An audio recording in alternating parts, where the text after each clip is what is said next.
Could I ask you the same thing? Yeah, before I begin, I just first want to let everybody know in the city that our hearts and our prayers are with everybody. We had our team prayer this morning. We were praying not just over ourselves, but just over our city and all the surrounding areas just through this storm.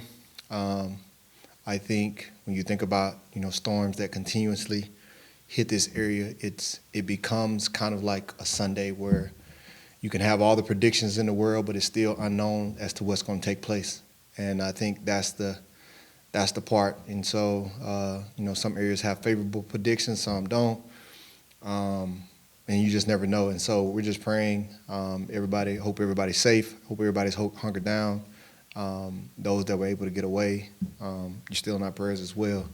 It's just, it's a serious thing. And so we just want to know, like, even in the midst of all this going on and what we have to focus on, our hearts and prayers are with everybody. With some of the younger guys that maybe haven't been through something like this, do they lean on guys like you for questions at all? Yeah, people who are new to this, they don't necessarily know what to expect, and so, the people who have been through it multiple times, kind of have a guess, but, we don't know for sure either. So I think it's just one of those things that we're all just trying to make it through together, so.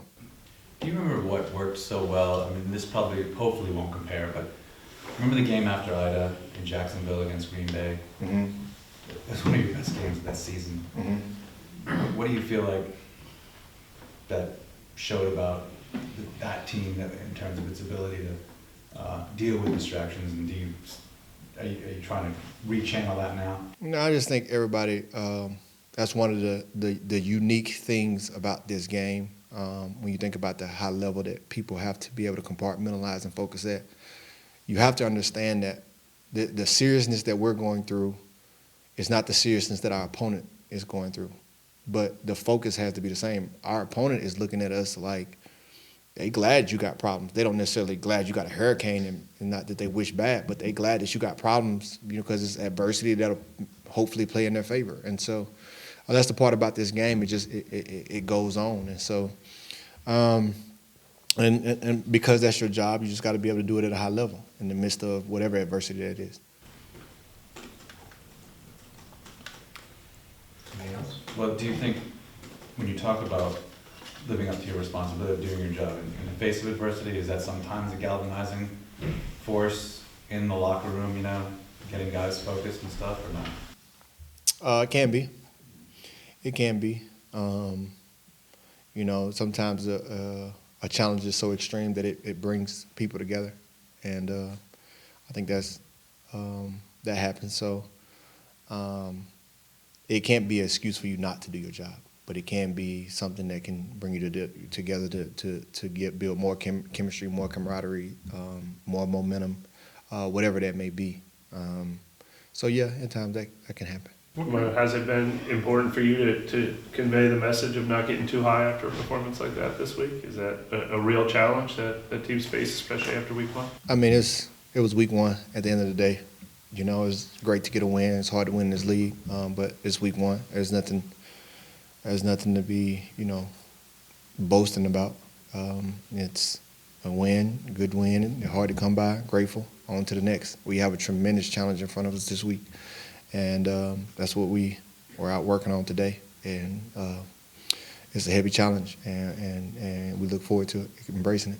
Demario is one of the guys that have executed DA's pressures so well over the years. From your perspective, what are some of the things that are really good about how he designs those and put you guys in position to succeed?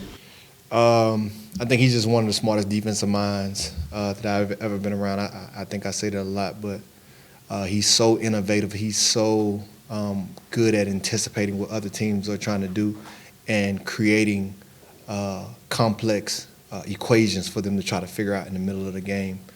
And so that the challenge is oftentimes on the players to learn the scheme week to week, because we know if we go out and execute it, it's going to create so many complex issues from the front. A lot of times they have a hard time trying to anticipate what we're trying to do from a defense up front.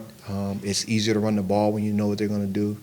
I think it's harder for the quarterback to get a bead on the coverages because they kind of look the same, but it's a little wrinkle that can throw you off. And so when we can learn it and execute it with speed, it's a thing of beauty to see inside the game when you're looking at kind of the chess match that's happening. What do you think of Innovative's sorry.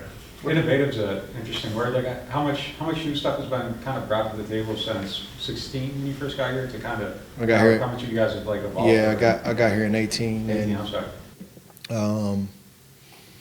I mean, it's kind of like Madden. It's the same game. But you think about the evolution over every year. Madden 2018 don't play like Madden 24. Or you think about a car that upgrades, or you think about a phone that upgrades. It's the same phone, the same car, but it's a lot of new features in there. And I think that's what he's very good at. And so it's like you can go back and study, the tape for, years back, but it may be misleading, or it may help you. And I think that's the complexity. Is like, I would imagine for an offensive coordinator, you're trying to guess right, but that same guess can cost you. All right, thank y'all. God bless.